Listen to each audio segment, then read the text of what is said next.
સુરતમાં પાણીજન્ય અને મચ્છરજન્ય રોગચાળાનો કહેર યથાવત છે। રોગચાળાએ વધુ 3નો ભોગ લીધો।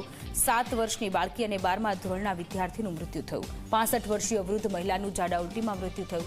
છેલ્લા 24 કલાકમાં વધુ 3 લોકોએ જીવ ગુમાવ્યા। સચિન વિસ્તારમાં રહેતા 16 વર્ષના કિશોરનું એક દિવસના તાવ બાદ મૃત્યુ થયું।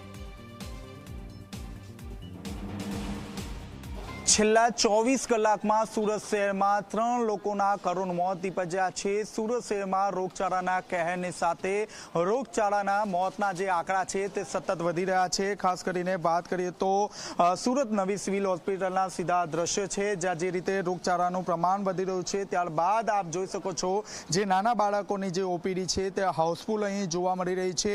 આપ જોઈ શકો છો વહેલી સવારથી જ જે નાના બાળકની જે ઓપીડી છે તે હાઉસફુલ જોવા મળી રહી છે। નાના બાળકો અહીં તાવ, શરદી, ખાંસી, મેલેરિયા, ટાઇફોઇડ સહિતના જે રોગો છે તે અહીં જોવા મળી રહ્યા છે। આ સાથોસાથ વાત કરીએ તો 7 વર્ષની બાળકી અને ધોરણ 12ના વિદ્યાર્થીનું તાવના કારણે મોત નીપજ્યું છે, જ્યારે 65 વર્ષીય વૃદ્ધાનું ઝાડા ઉલટીના કારણે કરુણ મોત નીપજ્યું છે। છેલ્લા 24 કલાકમાં 3 લોકોના મોત થતાં આરોગ્ય વિભાગની ટીમ દોડતી થઈ છે। ક્યાંક ને ક્યાંક આરોગ્ય વિભાગની જે કામગીરી છે તે નિષ્ફળ સાબિત થઈ હોય તે રીતના જે દ્રશ્યો છે તે અહીં જોવા મળી રહ્યા છે। રામનગરમાં રહેતી 7 વર્ષીય બાળકીનું તાવમાં કરુણ મોત નીપજ્યું છે, જ્યારે લિંબાયતમાં વૃદ્ધાનું ઝાડા ઉલટીના કારણે મોત નીપજ્યું છે। આપ જોઈ શકો છો વહેલી સવારથી જે ઓપીડી છે તે હાઉસફુલ જોવા મળી રહ્યું છે। जी क्या हुआ है बच्चे को?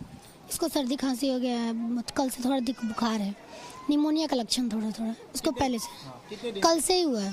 क्या हो रहा है उसको दम फूल रहा है, वो निमोनिया के कारण कफ हो गया है। नहीं कफ हो सिविल हॉस्पिटल। जी बच्चे को क्या हुआ है? सर उसको सर्दी खांसी हो रहा है, 3-4 दिन हो गए आज, और थोड़ा बुखार भी आ रहा है, तो सिविल में आए नहीं। 3 दिन से। जी आप જોઈ શકો છો 3 દિવસથી બાળકોને તાવ, શરદી, ખાંસી અને ન્યુમોનિયાની અસર જોવા મળી રહી છે। जी क्या हुआ है? इसको भी सर्दी खांसी बुखार है।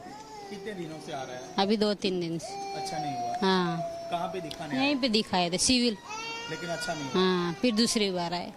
જી આપ જોઈ શકો છો તાવ, મેલેરિયા, ન્યુમોનિયા સહિતના જે રોગચાળો છે તે અહીં વકર્યો છે। ક્યાંક ને ક્યાંક આરોગ્ય વિભાગની જે કામગીરી છે તેના પર અનેક સવાલો ઊભા થયા છે, કારણ કે સિવિલ અને સિવિલ હોસ્પિટલની રોજની વાત કરીએ તો તાવ, શરદી, ઝાડા ઉલટી અને મેલેરિયાની વાત કરીએ તો રોજિંદા 300થી વધુ જે કેસ છે તે કેસ નોંધાઈ રહ્યા છે। આ જે આંકડા છે તે ફક્ત સિવિલ એટલે કે સરકારી હોસ્પિટલના છે, પરંતુ જો ખાનગી ક્લિનિક અને હોસ્પિટલના જો આંકડા જોવા જઈએ તો આપણે પણ ચોકી ઉઠીશું।